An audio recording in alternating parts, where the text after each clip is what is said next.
Hi, welcome to today's discussion on speed and velocity. The two questions we're going to try and answer today are what is speed and what is velocity?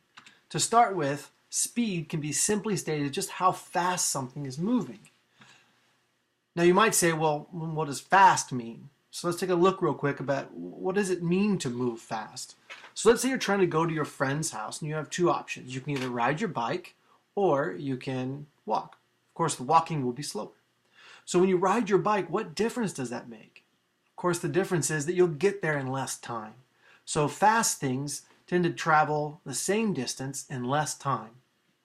Now, what if you're racing someone? So what if you're racing someone who's fairly slow and someone yells, go, and you both take off. And a few seconds later, you compare where the two people are. And the difference there isn't time, it's distance. The fast thing will move a greater distance in a certain amount of time. So that's the two ways to look at fast and speed. It's how much distance you're moving every time. Now, with that understanding, the units of speed become pretty straightforward. It's always some distance per some time, or divided by some time. And you can see on all of these, they're all some distance and some time. Some distance and some time, distance, time, distance, time. In fact, any units with distance and time would be a speed. So you might say here, hey, this is millimeters, or say millimeters per century is a speed, right? So maybe you're measuring the rate of increase of a mountain's height that's being pushed up. You can say, hey, that would be a millimeters per century kind of number. So that's speed.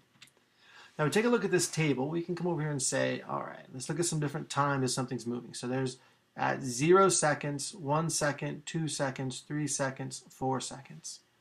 And if we're moving at a speed of 2.5 meters per second, what does that mean for these different times? So at 0 time, I'm going to be actually at 0 distance. That's my starting point.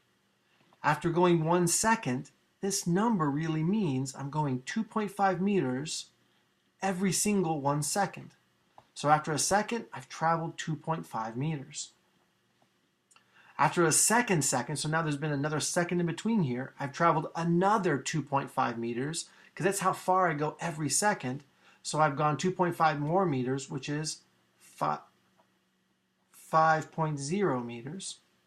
And then after another second, I'm 2.5 meters farther along, so I'm at 7.5 meters.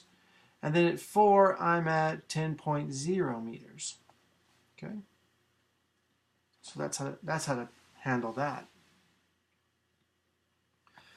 But what if we don't have it exactly like that? Let's take a look at another example and say this time we're going 3.0 meters per second. We want to know where we are at 1 second, 2 seconds, 3 seconds, 6 seconds, and 12 seconds. Now after 1 second of moving, of course I'm at a distance of 3.0 meters. And I'm going 3 meters every second. So at 2 seconds I'm at 6 meters. At 3 seconds, I'm 3 more meters along, so I'm at 9 meters. So adding 3 each time. Now this is where it gets a little bit tricky because we're not going to 4 seconds, we're going up to 6. So I could just keep counting. 12 is 4, 5 is 15, 18 is 6, or I can notice this pattern of time times velocity gives me my distance. So 6 seconds times 3.0 meters per second gives me 18 meters. And the same thing with 12. So 12 times 3 gives me 36 meters. So the question now is, we've answered what speed is. We've taken some examples looking at how speed changes your distance. But what is this thing called velocity then? So velocity is simply how fast you're going and the direction it goes. So it's just like speed, except it has this extra component to it, which it tells you the direction of travel.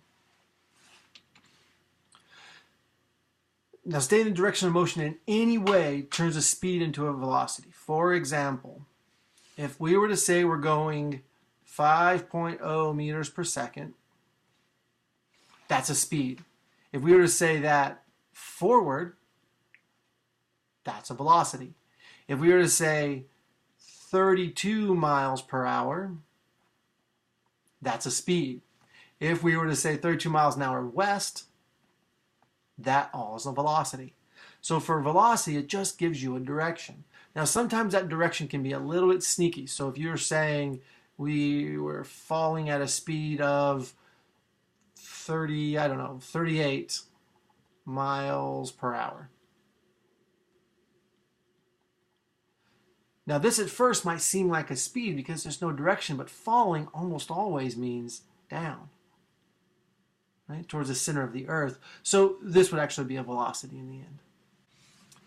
Now, the velocity equation, simply put, is velocity is equal to your change in distance. So that little triangle sign means change in distance divided by the change in time. So basically what this says is how far have you moved?